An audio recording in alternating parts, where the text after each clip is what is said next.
Good evening, everyone, and welcome to the Slay to Success Talk Show. My name is Rochelle Slay, or Slay Queen Hemingway, CEO and founder of Slay to Success. Come on into the show, y'all. Welcome on in. If you are here, please let me know by saying it in the comments. Just tell us who you are, where you're streaming in from, because we're about to have another SLAYMAZING conversation. Okay. So we start from the word slay. All right. I know a lot of people are like, oh my goodness, here she is talking about slay again. Yes, we were going to be talking about this all the time. Slay means to kill it, to dominate it, and to nail it, to be on point, to impress greatly, and to dream big and work hard until you own it. Now, over the course of the past couple of months or so, it has evolved. And so at its core, this show is to bring in those that want to be inspired, educated, and empowered by individuals where we're sharing actionable strategies for personal branding, leadership presence, and professional growth. Now, this is a platform where we break down the principle of the SLAY method, which is strategic identity. That is getting clarity about who you are and the leadership lane you occupy. Then it's the leadership presence, how you carry authority in conversations and in rooms. A for aesthetics authority, how your appearance aligns credibility and leadership. And lastly, the Y is your narrative power, which is how you communicate your power. And this is an example of how I communicate my power is through the Slay to Success talk show. Okay, so I am so happy that we have Vanity here. Thank you so much, Queen, for tuning in from Maryland. Love that you're here with us live. This is going to be such a great conversation to have. So who do we have tonight, y'all? Well, it so happens, I meet so many great people. I mean, so many great people. And we had met online on LinkedIn, maybe about, I would say 6-8 months ago, but also at a chamber meeting. And so I was like, hey, Queen, we need to have a conversation. Okay. And so I have with us tonight Karen Cooper Keith. All right. Now, she goes on the premise of most business owners lead with incredible passion, expertise, and excitement. They built these solid enterprises from the ground up, but as the business starts to grow, a common gap often emerges. The specific business acumen needed to turn a successful company into a valuable, scalable asset. Now, she is a certified exit planning advisor, and she is bridging that gap. She believes that being ready to sell isn't just a destination, it's a position of strength that should be maintained every single day.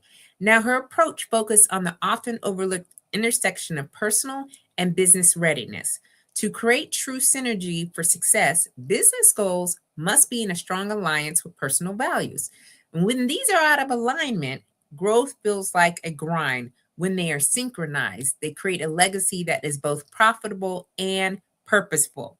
All right. So whether clients are looking to scale to the next level or beginning to think about their ultimate transition, she provides the grit and grace necessary to navigate the complexities of wealth and business ownership. Okay, y'all. This is where you go grab your pen and paper. All right. We are going to have some gems dropped in here, and you don't want to miss any of this. All right. She is highly successful, and she comes with a rock solid record. Okay. So please, y'all, welcome our guest to the stage. Hi, Karen. Hey, How you doing today? excellent. It's been a wonderful day. Yes, I love that. It's already the energy to like dive into this conversation because we were both talking prior to coming on the show. We both Mhm, attend First Baptist Church of Glenarden, where Pastor mhm. Jenkins is actually doing a financial series right now. And Yep. so we were talking a little bit about, what he was speaking to. So we'll Mhm. start to include some of that in our conversation. But Okay. please share with the audience a little bit about yourself and kind of what got you to this point. Short version of the long story. I am a mother of 3 adult children. I have been with the same husband since 1989. Okay. People ask, how have we lasted that long? And we, just take it one day at a time. I think we both, when we got started on this journey, decided it was going to be a one and done. And Mhm. just we don't have any what do you call it, sharp objects to harm each other in the house, and no guns. So we make it day That's a to good day. thing. You don't need any of that. No, Okay. no. None of So, that. anyways, on a serious note, I have done a lot of things over my life, business wise, worn a lot of hats. And when I hit the age of 50, it was that oh crap moment. Mm.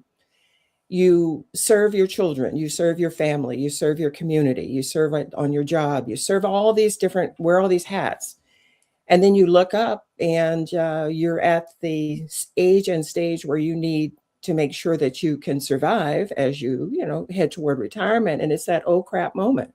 Yeah. And as I started talking with coworkers, women who I work with, colleagues, sorority sisters, whomever, majority of the women were saying, I never expected to be um, in this financial position at this age. And Mm. so that's the reason that, as I started to get myself together, as I started to look at options for what I could do to prepare for my future, that leads us into a lot of conversations about, what has transpired since 50 to where I'm at right now. And 50 is not too late, but 50 is a late start. And so Mm. as I started talking with more and more women, I ran the gamut of those who may have been disciplined financially and are Yeah. in good shape. Yeah. And then I have met those that are woefully unprepared. Mm. And I talk to women with, I call it a velveteen hammer, meaning I tell the truth, but I try to make it gentle. Yeah.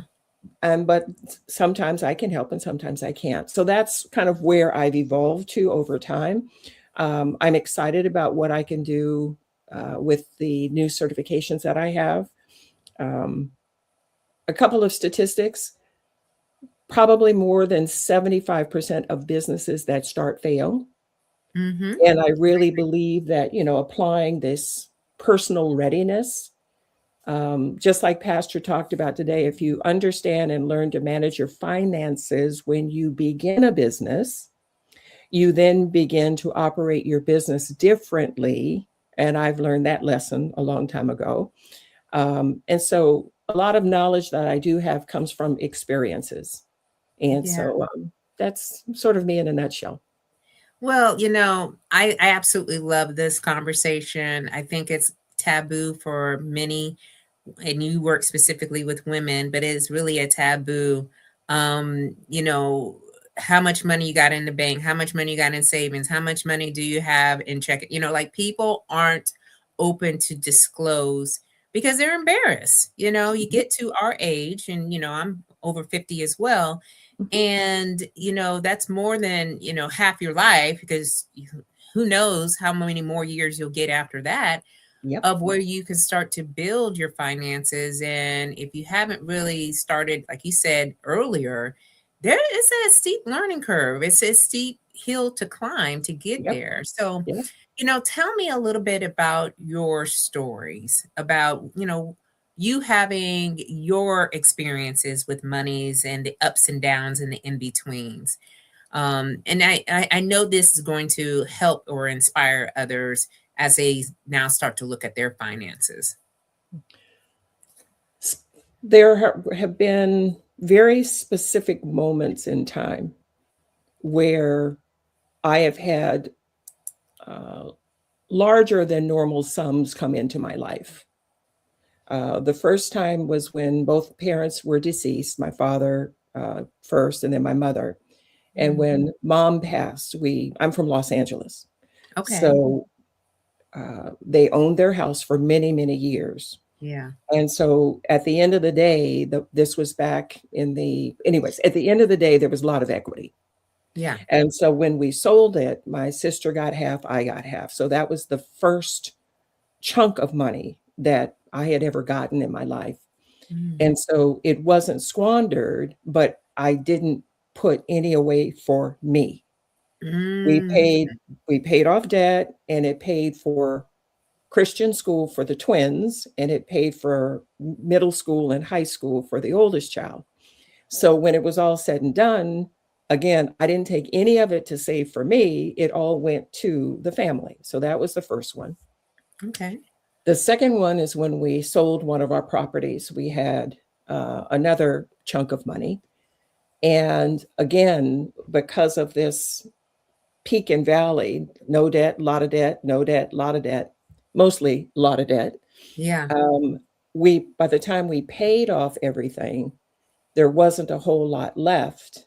And then again, having children in high school who played sports and daughter in college, it's kind of like having holes in your pocket. I don't remember the biblical passage, but it just seems like there's something in the Bible that talks about holes in your pockets. And Oh it just, yeah, like I yeah, look, I holes in the already know pocket. about holes in the pocket right now. So that was the second. And so um, bringing it fast forward, when this administration came into office and back in November,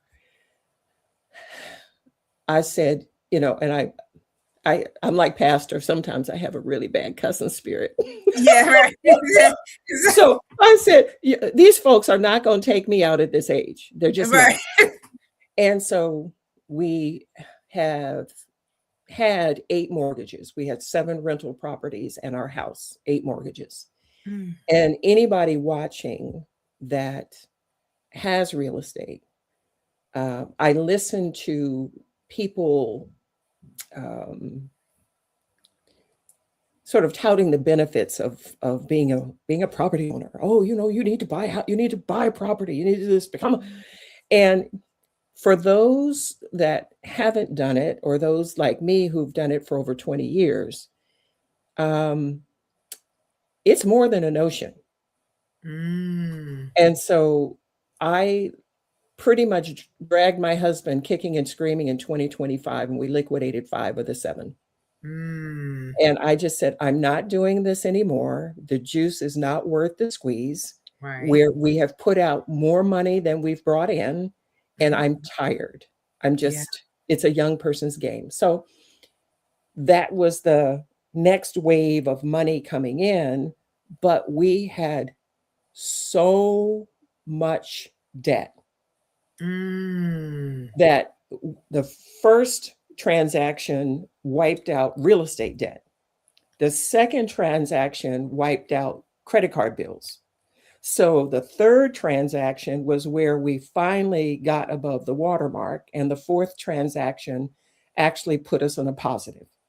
So it took the sale of 4 properties, 4 transactions, Wow. in order to get us positive. And Mm. by the grace of God, we never lost anything through COVID, through the real estate crash. People paid rent. Well, majority of the time people paid rent. Majority. So I say all that to say the average person doesn't have the assets to get themselves out of a hole. The average Mm. person may not earn enough money to work themselves out of a hole. Yeah. If you're in a business that is not performing, Mm. a lot of times your credit is not good because, like me, as a business owner, when I started, you use credit to start your business. Right. Mm-hmm. And if you never get to the point where you're earning enough to pay down the credit, to improve your credit, to move to get credit, to move to the next level, it's this self-defeating kind of rat wheel, mouse wheel. Mm-hmm. Yeah. So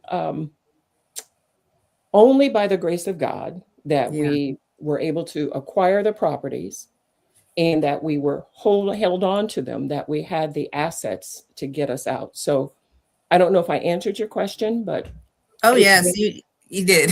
okay. Okay. No, listen, there's a lot there that we can speak to because I think many people are struggling right now.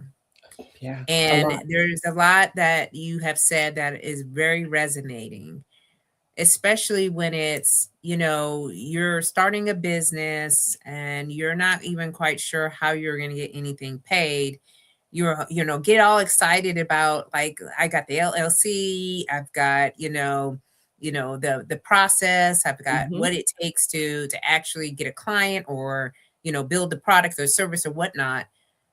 But, you got to be making money. And so, Yep. people want their money. They want their money if you borrowed money from them. Yep. And, also speaking to your assets, right? Because not a lot of people have assets that they can sell Mm-mm. to pay down Nope.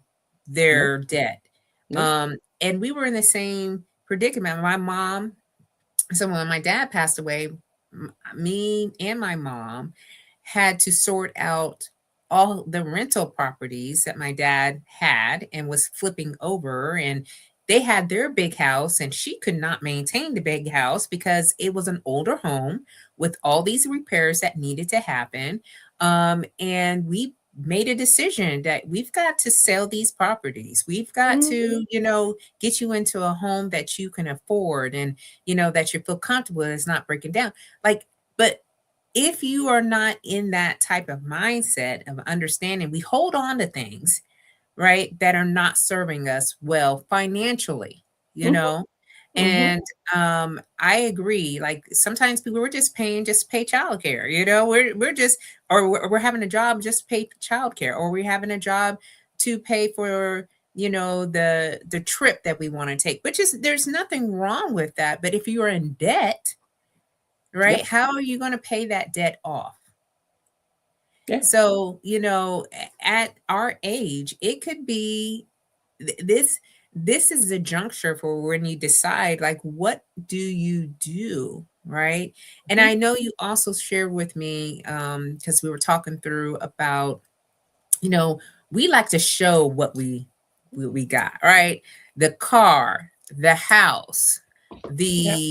the clothes, Yep. we want to show that we are, quote unquote, wealthy, but that And is not, successful. And and successful, successful. Mhm. right? Mhm. And but and there's nothing wrong with that if you don't have debt.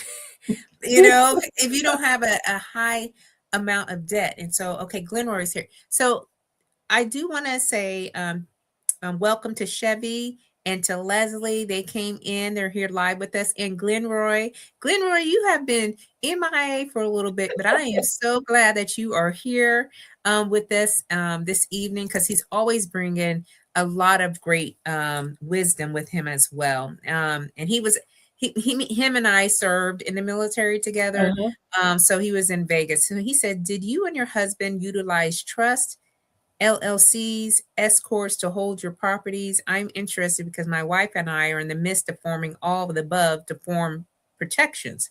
Both have great credit. Any insight you can provide is appreciated. Um, in the beginning, they were all held in our personal names.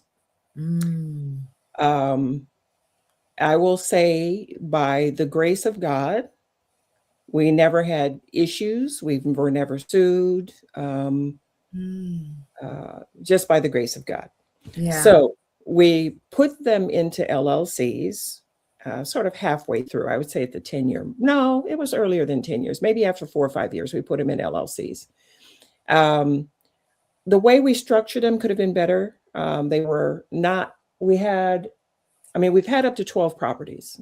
Um, thinking back, if I had to do it all again, I would have gotten better legal advice. I would have Mm, gotten um, advice from probably 3 different attorneys on the best real estate attorneys, on the mm. best way to structure it, because we did individually, and each of those had a $300 a year annual renewal. Oh, wow. And so when times are rough, Yeah. I think I went 5, 6, 7 years without paying the $300. Now, Mm, it's not an issue yeah, until you need to do something with the property. And when exactly. you need to do something with the property, now you got to go back and pay 7 years worth on multiple properties, $2,100 times. So, Glenroy, when you're jumping into the real estate game, it requires a lot of liquidity, a lot of liquidity. I will give you my opinion that people have changed, and people do not have the character that they once had, and people really don't care about what belongs to you. And so if you are going to rent, make sure that you don't rent to people who have nothing to lose, because those that have nothing to lose will cause you to lose a lot. So, amen to that. So, yeah. So, maintain your liquidity. I'll say this one last thing. When we started out, the reason we were able to get the first 6 houses, we're from California, and we sold the house we had in California. I think it was 2003. And that was before the market exploded. So we had $100,000, and we did what we called a 1031 exchange. So instead of paying the taxes on that 100, you have an ability to find like kind properties and usually use up that 100. So like women go out and buy purses and shoes, I had a spreadsheet trying to figure out what I could buy with that 100. So we were able to get 6 properties, 2 in DC and 4 here in Landover. So that started it back in 2003. And so, like I said, we wound up with up to 12. And so with like needing to get out of some bad decisions. And it was such a learning process. Some people say you should write a book, but I'm probably speaking out of both sides of my mouth. I don't poo-poo real estate ownership. I just want people to be fully aware of the commitment that you're making, because 9 times out of 10, it will cost you something along the way. Yeah. So I hope that helped, Glenroy.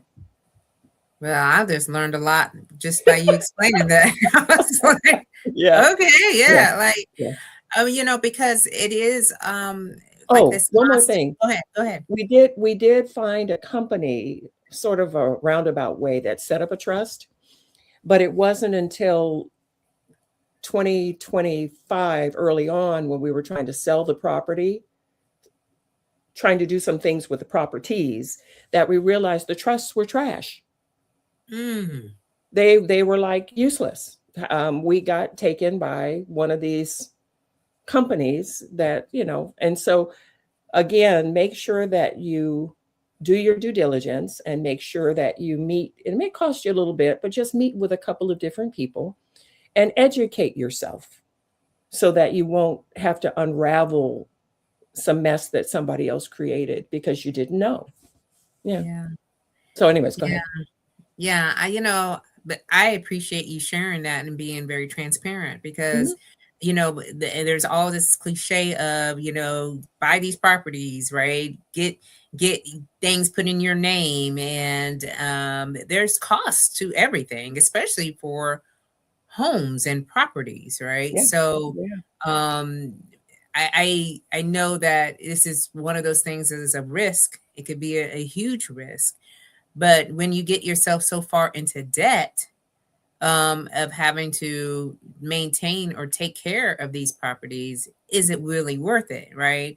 So Leslie also says this is a great conversation. I agree. I'm like, I'm taking it all in too, just as much as you are, Leslie. And Helen, thank you so much for being here live with us as well, Queen. I appreciate you. So,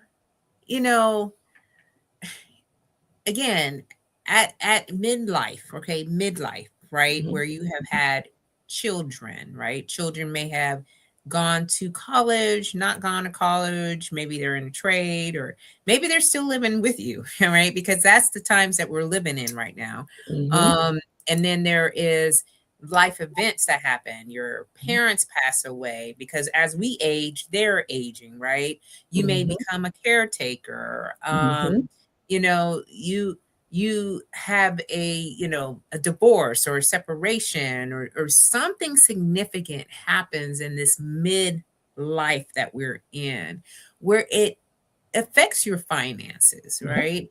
And mhm. so, how do you stay above? All right. How do you stay prepared? Because you talk about personal readiness. Yeah, So, how do you stay prepared for such life events, right? And not then get yourself into debt. So, because I know some people don't have a savings account, like they're just living paycheck to paycheck right yeah, now, yeah, right? yeah, yeah. So, is there uh, a piece of advice or word of advice on that aspect as people are navigating this midlife that we're in? Yeah. Well, that's a really deep question, and there's so many pieces of that. Yeah. So I'll give you, um, wow. Okay, so midlife, um, you again have the spectrum of, let's say, we're in the area where there are a lot of federal government employees, Oh yeah. My husband being and one a lot of federal government employees earned a good wage, of them. well in the six figures. Yep. And unfortunately, um, I wrote down something here as you were talking earlier. We care too much about what others think, and so if when we moved to this area, it was, I think, 2003 ish, something Yep. like Mhm. that. And so as I watched the houses get bigger and bigger and bigger and bigger, um, my thought has always been the excess is unnecessary. Mm. And so I've been in homes where it was just two people Mm. in like a 4 or 5,000 square foot, 6,000 square foot house, two people. And so you multiply that with the cars in the driveway and the this and the that. So at some point, there has to be, and I'm going to say what I'm going to say, and some may disagree, but at some point, you have to stop caring what other people think and do what's right to get your situation fixed. Mm-hmm. So it was hard getting my husband to agree to move forward with selling the properties. And I can't speak for him, but there was some feeling, I'm not sure what he was feeling, but it was something that was making him feel like he had to hold on to them. Like, Yeah. I don't know if it was like sense of accomplishment or having something or whatever. And I'm a numbers person. And at a certain point, when the numbers don't work, the numbers just don't work. And there's an expression I learned a long time: liars figure, but figures don't lie. That's right. And You know, so the numbers just weren't working. And it's like, why are we holding on to this stuff? So just like your family had the realization that your mother couldn't stay, it doesn't matter what other people think. I mean, if they're not supporting you financially, it doesn't matter what other people think. And so at some point, and I'm going to shift gears from that before I get ramped up on a tangent. as I we can. really, I really believe women need to become more selfish. Now, Mm. before the guys get upset, I have to remind y'all, I've been with my husband since 1981 and married since 1989, Yeah. continuously. Yeah. And so when it came time to him to have fun, there was time for golf, there was time for Final Four, there was time for Redskins football. Now, Redskins, I do say we've been here for a minute. There was always time for enjoyment. Now, I know he worked hard, whatever, but I feel like, and I have felt this as a woman, um, what's the right word I want to use? It's not that I'm not worthy, but I felt obligated to do for the family before I did for me. And I think I'm not, no, I don't think I'm different than a lot of women, Mm-hmm. where we are the nurturers, we are the caregivers, we are the supporters, we are the encouragers, we do all the things for everybody else. But at the end of the day, when we look up, it's like, what about me? And until we are selfish enough to make sure that there is going to be enough for us. Now, it's not to the detriment of your children or your family or anything else. Right. Don't take it out of context, Right. but to make sure. So when you're now at that 50 mark and you find that you don't have enough and you're not going to have enough, if your children are grown, your children need to be grown. Mm.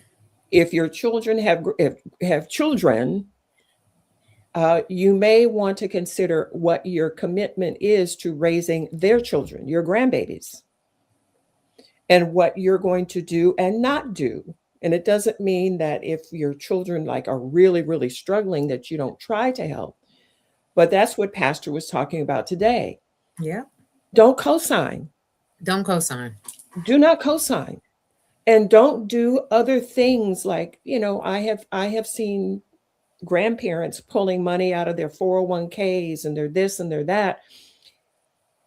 When somebody like my twins are 29 and my oldest is 35. Mm-hmm.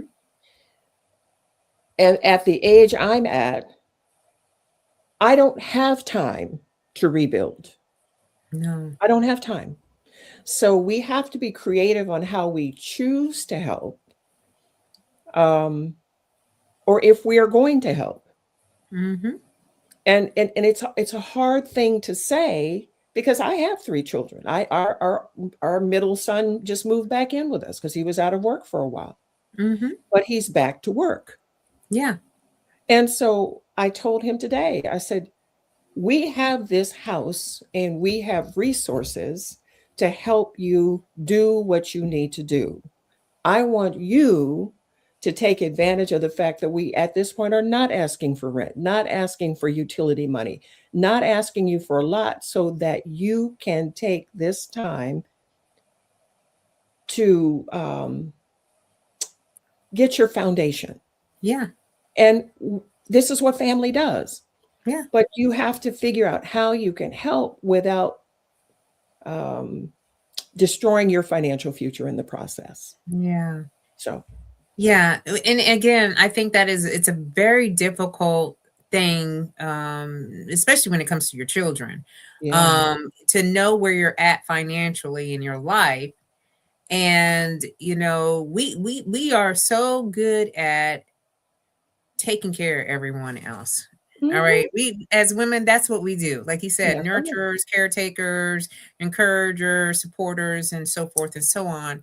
And I've had difficulties of, deciding what it is that I want to do for myself. How do I want to spend the monies that I'm getting, right? And a lot Mhm. of it is to supporting others, right? Mhm. And sometimes I just don't even think through it that much because I'm like, maybe one day, but you've really challenged me to think a little bit differently Mhm. about, what is it that I'm spending money on that, I can enjoy some things. And I'm not saying I get in debt. Like, listen, I've had my fair share of debt that I I knew, like before I got married to my husband, it was a mess. Okay. It was a mess because I had all these credit cards and I was paying the bare minimum. And it was just, one $25, a payment here, one $15 payment here just to get by. And all that interest rate just kept compounding. It, So and it after we never got goes married, away. yeah, Yeah. and it never went away until before we got married. And I really did enjoy when he said, your money and your husband's or your spouse's money is y'all's money. Okay. That Y'all was the ain't last guy that stood up. I know. Hmm. Yep. You know, I and it's heard like, him. I yeah, heard him. it's like you guys Hmm. got to come together and think about the things you have together. Yep. You know, and we talked about that before we got married. Like, we got to get ourselves out of debt before we come together. All right. So that way we don't have this hanging on us. And so, you know, that was kind of the end of, okay, I have all these credit cards and I need to do this and that. Before I move on to the question I was going to ask you, Glenroy had a comment to your response to him, and he says that makes a lot of sense. I think we'll be more inclined to find and buy land to long-term lease to organic farmers rather than develop properties due to there being costs associated with maintenance and liabilities. Yeah. And Yeah. on that note, Glenroy, again, find yourself a really good realtor that has a track record of selling land. And make sure that what you're, of course, with the zoning, your zoning is really big. And so if you might build on it, you're going to have to do some percolation testing. So whether you're in state, out of state, again, there's a lot of due diligence that goes with that. Yeah, but just everything's a process, and I always say with land, God ain't gonna make no more. So buying land, I mean, when you think of the billionaires that are going around the country buying up all the land, especially if you can get some land that might have a stream or some sort of well water, because you just never know when the water will run low. So land is a good buy. Land is a good option versus purchasing an existing structure. That's good to know. That's great Mhm. information to know. Yeah. And I think he had another one. Okay, he's got several. So here's the next one. If your husband is from very humble beginnings, that could be a reason why he wanted to hold on to the properties. I am much like that myself. When you have worked for what you have acquired, it is hard to release it no matter the reason. Yeah. Yeah. It's the person that runs the books has the better perspective. And even now with, I'm in our household, I'm the one that kind of does the taxes and pays the bill. Not, I don't necessarily, well, the taxes, and I manage the finances. And Yeah. so for me, it's strictly numbers. And so, granted, he is humble beginnings. Both of us are about the same, but humble beginnings. And I think there's a sense of pride being able to say, yes, we have Yeah. properties, Oh, it yeah. makes you, poke Oh, your yeah. chest out. But if we were so weighed down with debt, like, I mean, I think about from November of 2024 to where I am today, it's night and day. And so I am doing things in my business this year that I couldn't even think about doing before because I was so weighed down with debt. And so now, I just went to the conference Yeah. because I'm the money I'm making and the money I'm making I can keep. Yeah. And so I was able to go learn, and I'm able to get tools, and I'm able to, start with contracting with a new wealth management company because I'm not weighed down with debt, and I'm not, um, it's like an anchor. Yeah, it It's is. like an anchor, and Because you just sitting there. Listen, and like you can't go anywhere. You can't do, I mean, it's like you're so weighed down by it. And I I was contracted with Maryland Business Opportunity Center. I was hired as a subject matter expert to help people with um, um, to get out of debt yeah. and to talk to business owners about building business credit. And some were they were we call underserved population. It was minority people, folks, Yes. primarily. Yeah. And they came at different phases and stages, but all of them were pretty startup, pretty new. And I remember this one person in particular, she had an idea of opening a restaurant, but she had no restaurant experience. And as Mm. we dove deeper into her finances, I had very difficult conversations with her because she was um, experientially unprepared Mm-hmm. and financially, like there was no chance of her doing this because of her background and her finances.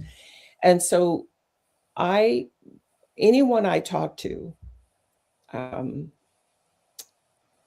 it really is this personal readiness. It all Yeah. comes down to this personal readiness. Whether you're thinking about starting a business, where you're in business, where you're seasoned in business, where you're like planning for your exit, everything comes down to managing that risk and getting your personal readiness intact, because there are Yeah. gaps. And if you have huge gaps in that personal readiness, like for me, my gap was so huge last year, I wouldn't be able to do what I'm doing this year because of that readiness gap. I have closed that readiness gap. Now I can take my business to the next level.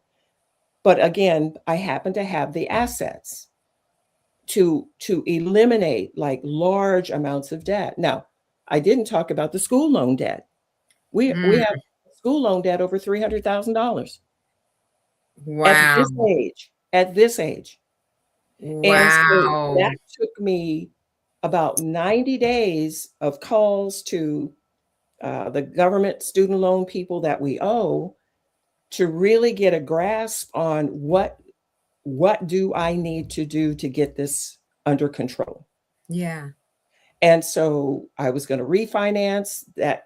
That's a whole nother subject. We can get into that. But we decided not to do that.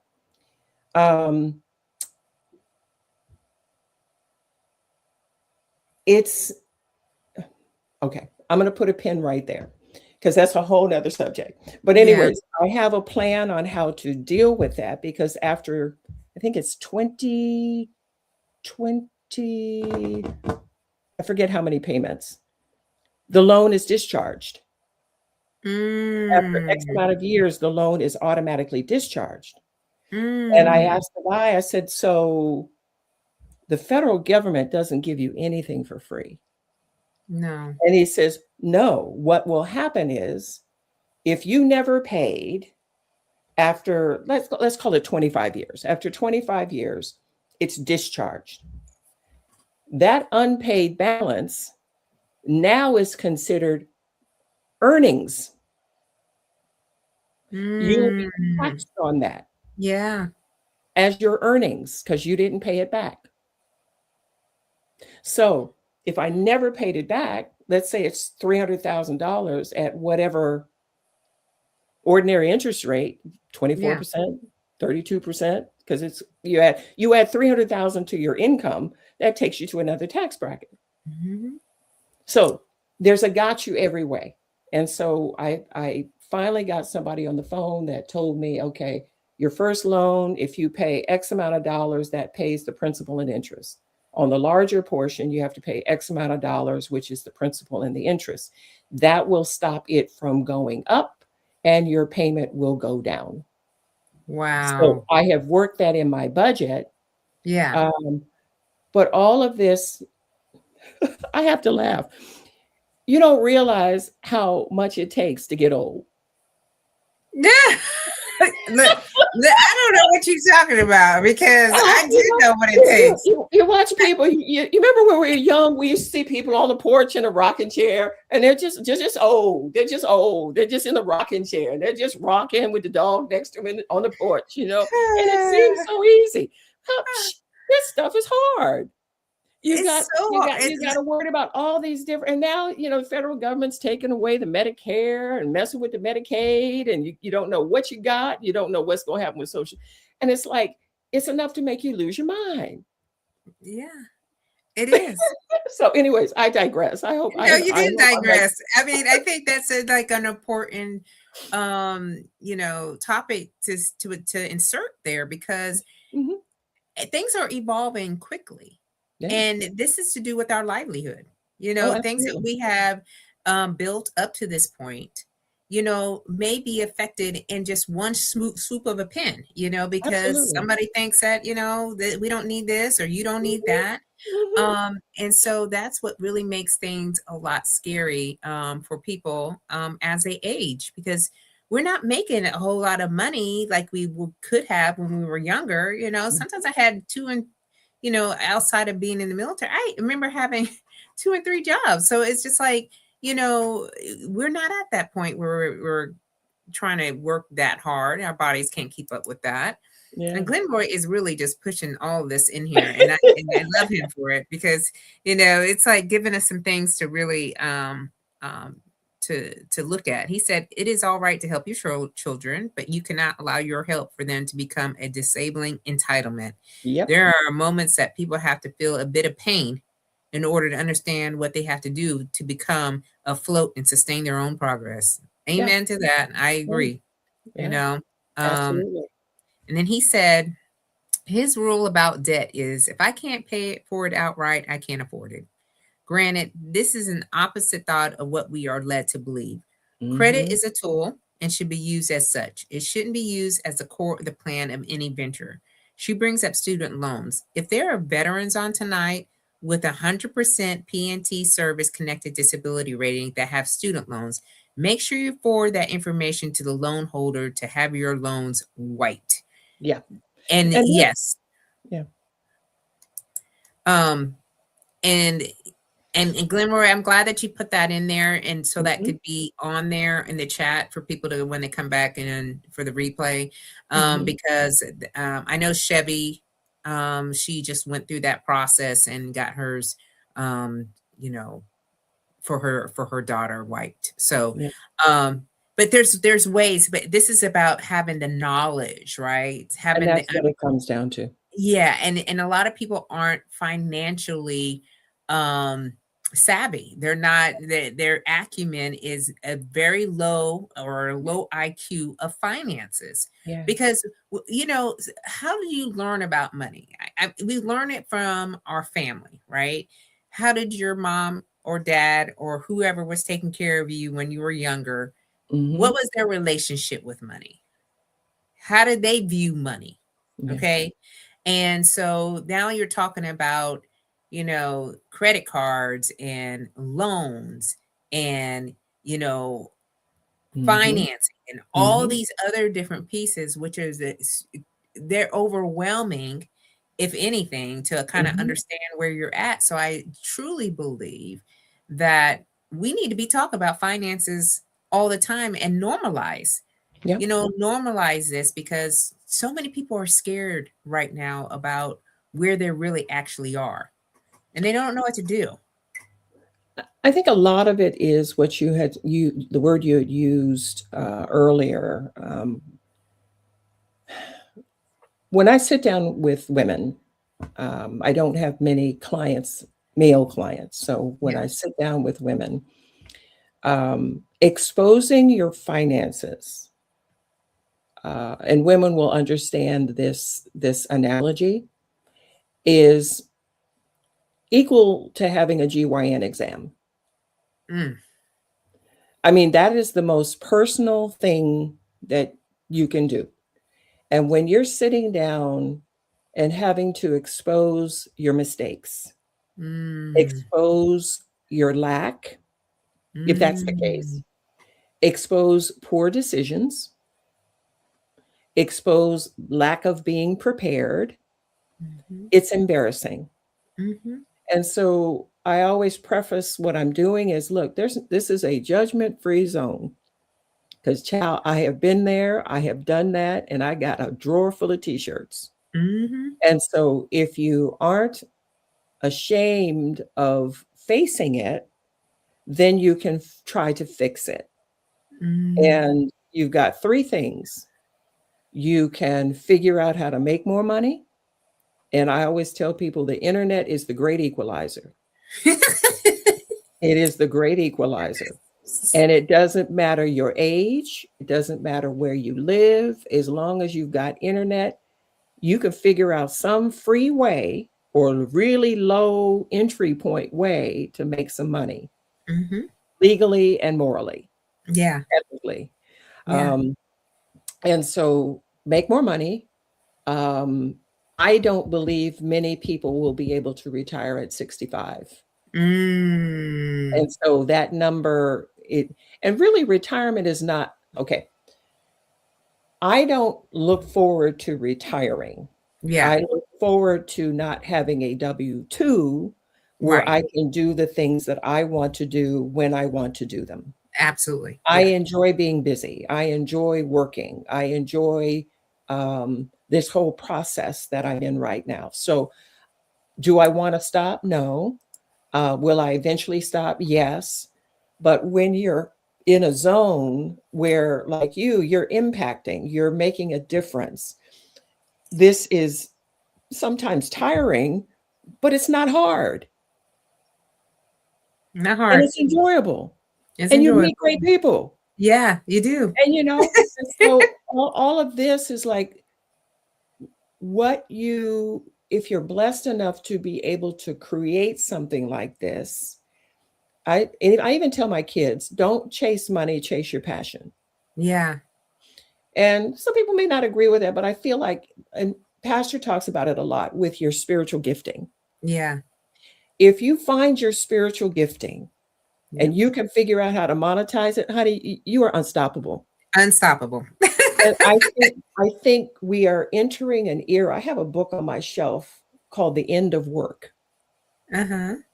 And we are getting to the point where in early in century, 1800, people were self-employed. Yeah, they were. And so we're getting back to that. So those that it doesn't take a lot of money to live if your living expenses are within a reasonable number, Yeah. you know? Yeah. And so we're going to have to adjust because the world is changing It is rapidly. rapidly. Yeah. And I agree with if you can find something that you can do all day, every day in your sleep and not even think about it and be able to get paid to do it, Mhm, mhm. that is the joy of living in a purpose, right? Is Yeah. you can make money while you sleeping. Yeah. Okay. And Mhm, I have believed in that since I became an entrepreneur. mhm. Because I have really leaned into what I want to do, but at the same time, how I can convert that Yeah. into, something that I could be, able to say, yeah, when we did our taxes this year, I was like, oh, okay, Michelle, okay. What I'm saying? Yeah. I mean, little Yeah. money things, you know what I mean? Yeah. But, it's like, but sometimes people have a hard time, figuring that out because, we are somewhat pressured because we have all these things to pay for. Okay. So when you have a lot of things to pay for, starting a business that is within your purpose, that could seem a little bit daunting. That's just too much of a risk right now. So you also have a framework. I love frameworks, of course. Mine's is in a framework. But you call it the value architect, Mhm.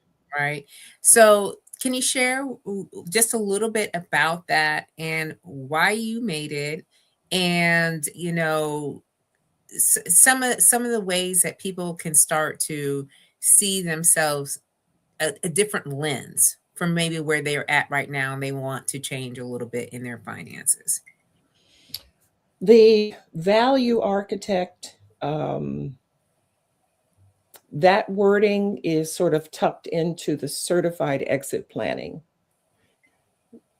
Um, when you think of any business, it's sort of intangibles that make that business successful.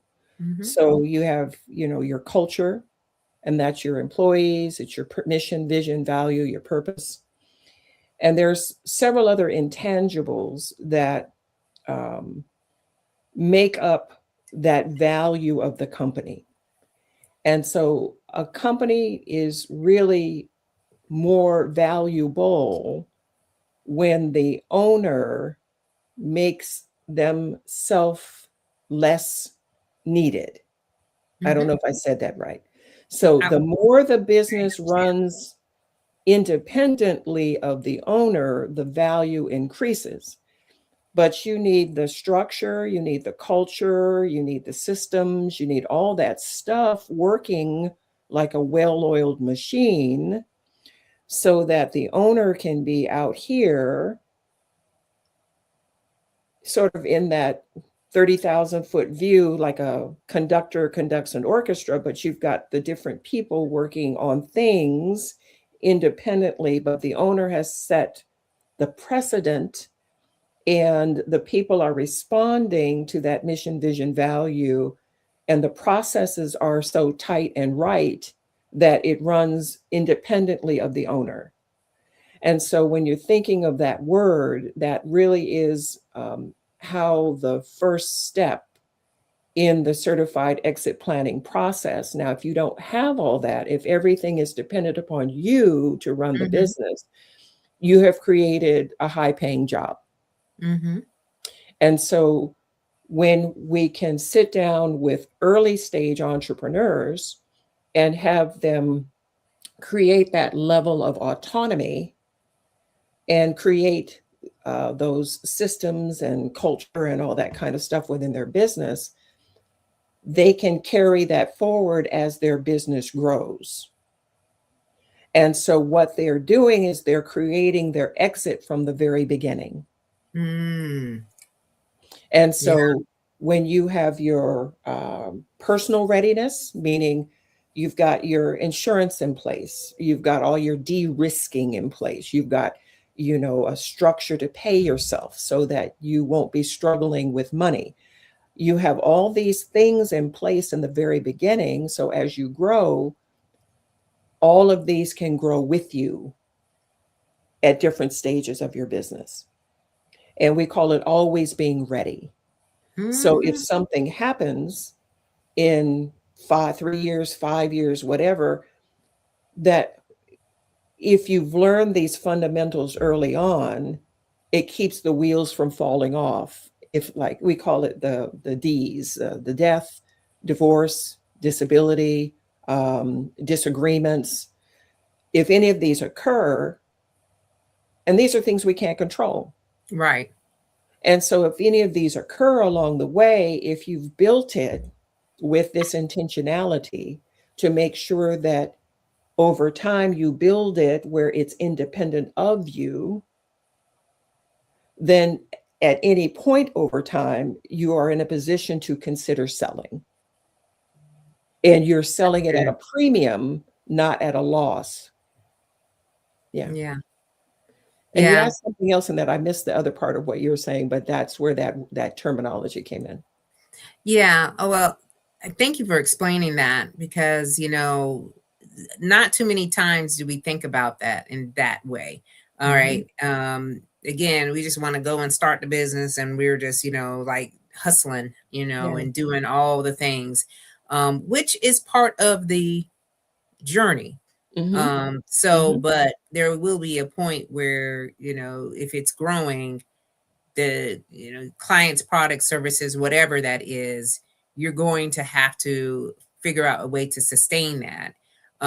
So thinking it as prematurely as opposed to at the end is a very smart way, and that's that strategy, of course, that comes into play. But I do also know that we have people here in the audience who are entrepreneurs, like myself and yourself, where we're just, we're really thinking through at our midlife of what is this to come, in the next, 5, 10 years or so for what we're doing.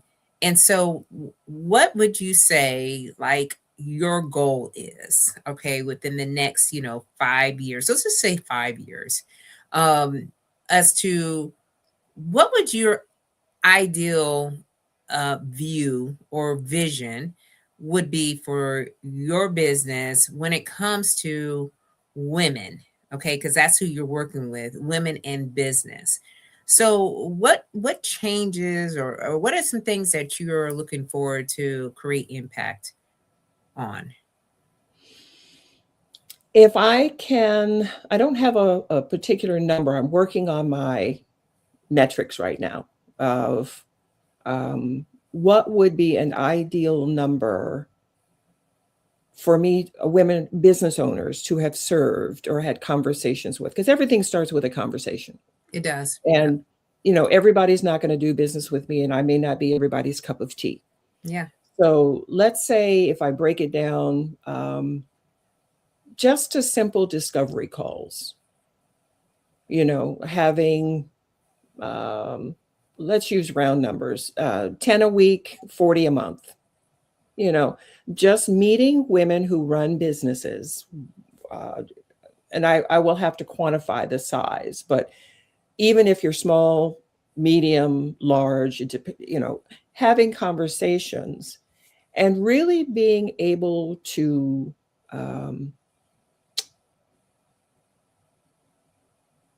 have conversations that educate more than anything.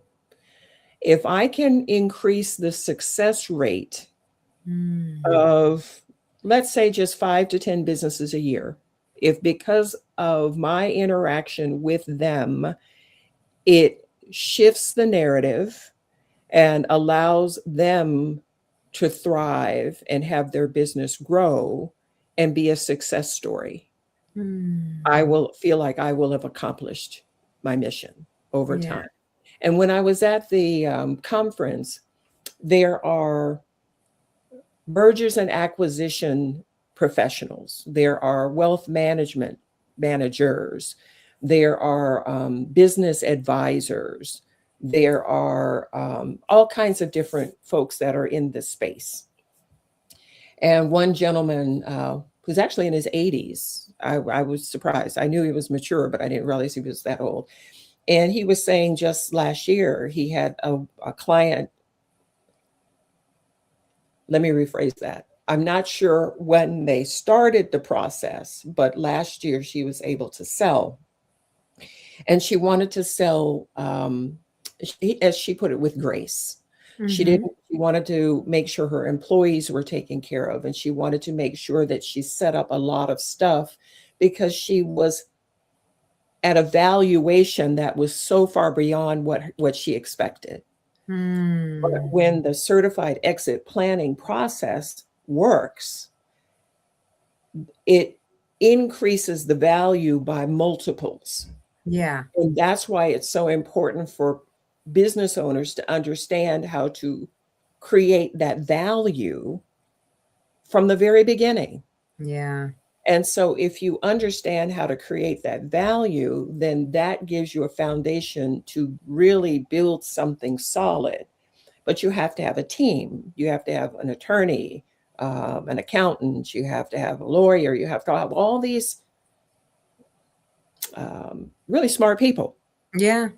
And again, for me, there is no shame or harm in trying to find a W-2 that will allow you the seed money to build your business. Yeah. This is true. And I still work. I work night shift. Yeah. And I am not too proud to tell people I work night shift. Yeah. Because I need that money in order to make sure my business runs. Absolutely. And I've made the mistake of quitting too soon. Yeah. And, it's great to say, oh, yeah, I'm going to quit my job and I'm going to do this. Well, I had one person, and I won't ramble on this, but this was important to me. Person said, if you can't figure out how to make money while you have a job, What makes you think you're going to make money if you don't have a job and you're under stress? Wow. Yeah. And, you know, there's this allure that when I go into business, I'll have all this time. No, boo. No, you don't. What do they say? Au contraire, mon frère. You will not have, Contraire, my friend you will says. not have more time. You will have and there's this glorification of self-employment. And Yeah. there's this disconnect. Dude, you will work. Oh, You you're will working. work like you've never worked before, especially Yeah. if you got brick and mortar. Oh, yeah. No, no, thank you. You'll be two chiefs, two cooks, and two bottle washers all in one. Yeah, exactly. I just like I see that getting a franchise or getting a No, business with no. the built. I'm like, oh my gosh, all the overhead and everything else Oh, that goes into that.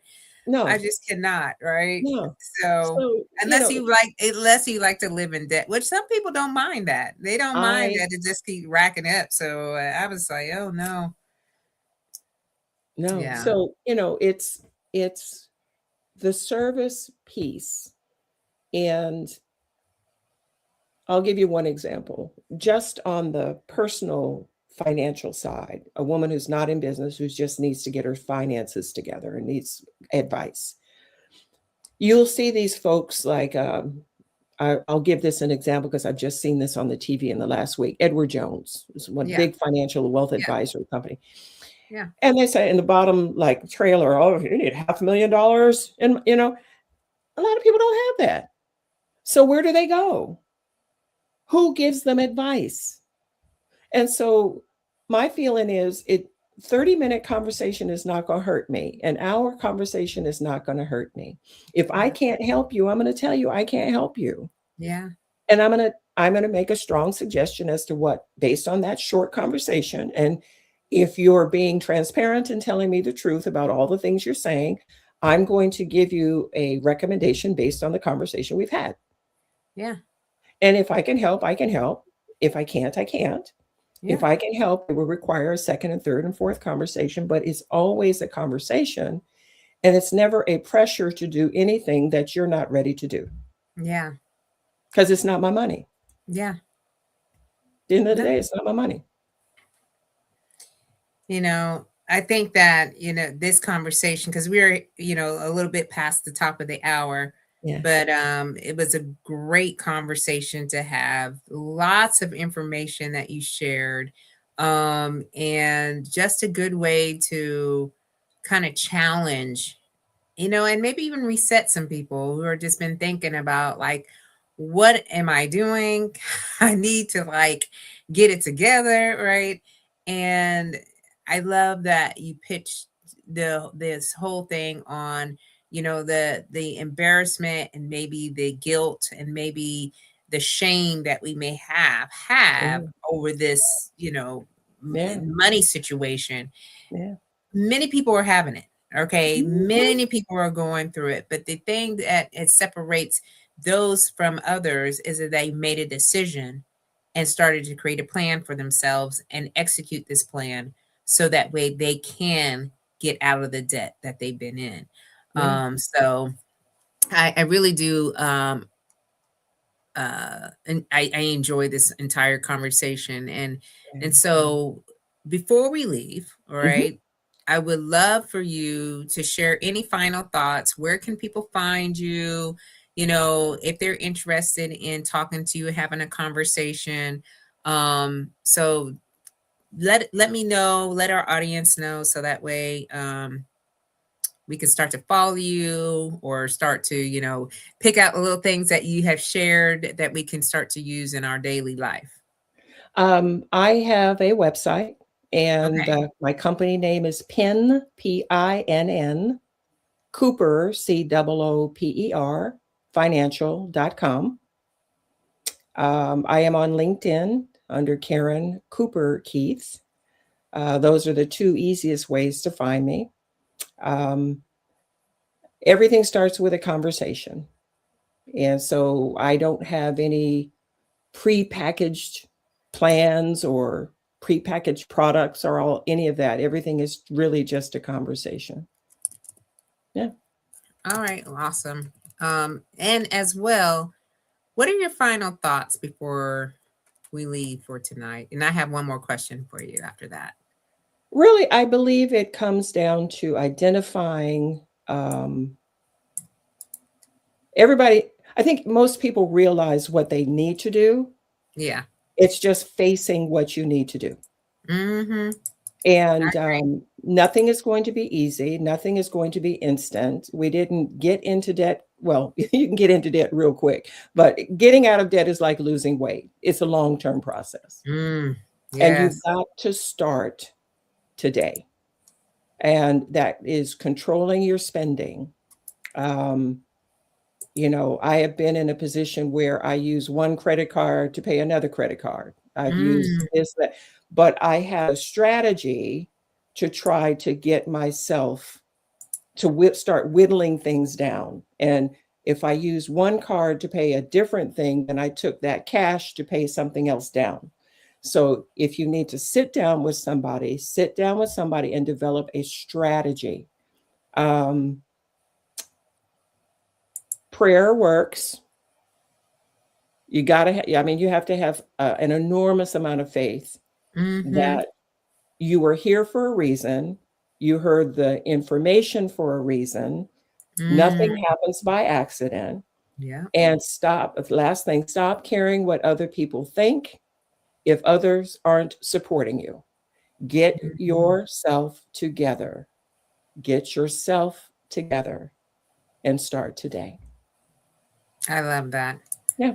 Listen, stop listening to what other folks are saying, especially if they ain't paying no bills or, giving you no money to make your life better. So, it is a personal, readiness issue. And I'm so glad that you were here with us tonight. And I enjoyed this.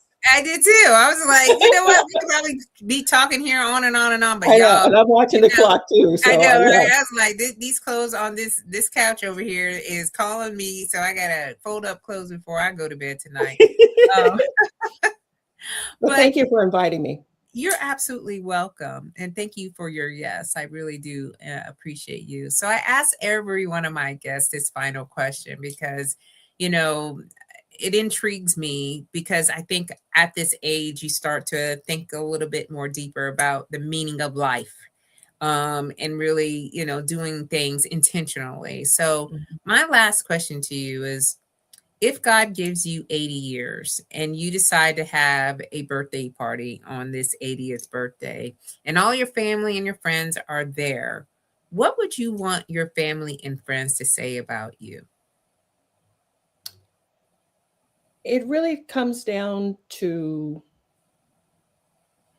a life well lived.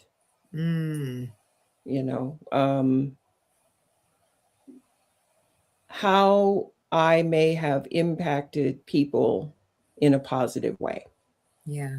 Yeah. Yeah. I think that too many times, we're running around in a circle sometimes. And you said, you're just as busy as I am when it comes to the business. But at the end of the day, I think most of us that are in this space, in this community, would want the same thing too. So I appreciate you. I'm so glad that we met and that we had an opportunity to have another conversation here live. And I wanted to thank our guests because, y'all could have been anywhere else and you decided to drop in here for a second, just to hear us out for a little bit. So Vanity, Chevy, Leslie, Glenroy, Helen, and who else we got here? And there we go. So thank you all for and being thank you guys for joining. Yeah, being with us live today. And for those that come back for the replay, you put in hashtag replay or just let us know your thoughts about today's episode. We will be back here. Okay, so I'm back here twice a week. So Tuesday at 10 a.m. Eastern Standard Time, I'll be here on the Rise and Slay morning show where we talk through all of the Slay method. And then I'll be back here again next Sunday night at 7 p.m. Eastern Standard Time for another episode of the Slay to Success Talk Show. And you don't want to miss this because I've got a lineup. So it started last week. Between last week and the next 2 months, we are in for a treat. So go ahead and bookmark this or share this out to all your friends and your loved one who you know need to hear this conversation. Okay, because like Karen said, this is not by accident that you are here with us tonight. Nope. Okay, y'all. And Leslie says, thank you for the insights. Oh, you're welcome. Yes. Okay. So we'll see you all very soon. And until then, keep on slaying until you can't slay no more. Bye-bye. Bye.